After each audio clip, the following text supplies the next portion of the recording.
Moje ime je Tara. Treće sam dete u mojoj porodici. Treće žensko dete.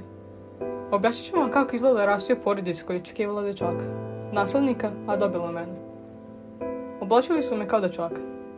Pantalon je boja plavo-zelena, kraka kosa i nimalo šminke na nižnjih boja. Kad padnem, ne plačem, to dečaci ne rade. Dečaci se ne žele, snažni su i ponosni. Govorili su mi, nemoj da plačeš kao neka devojčica.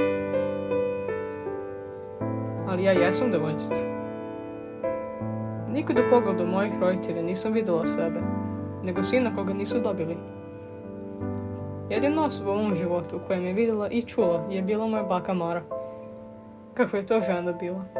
U svakom smislu, topla, nežna, a u isto vrijeme i jaka. Znala je za svaku moju suzu i bol.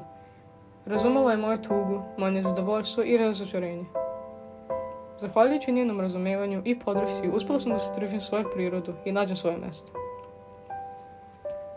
Mjesto najmlađe ćerke u porodici. Izborila sam se da moji roditelji shvate da ne vredim ništa manje nego bilo koji dečak iz našeg komšiluka. Da sam ponosna na to ko sam i kakva sam. Da mogu sve kao da sam najsnažniji dečak, a u isto vrijeme i najnežnija devojčica. Da mogu da podnesem svaki izazov koji mi život priredi bez obzira kog sam pola.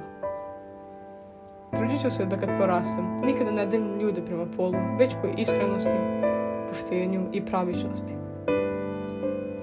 Ne delite i ne osuđujte ljude prema osobinama koje su stekli svojim rođenjem. Razmislite pre nego što nekoga osudite za nešto što nisu birali. To je lepota svijeta i njegova budućnost.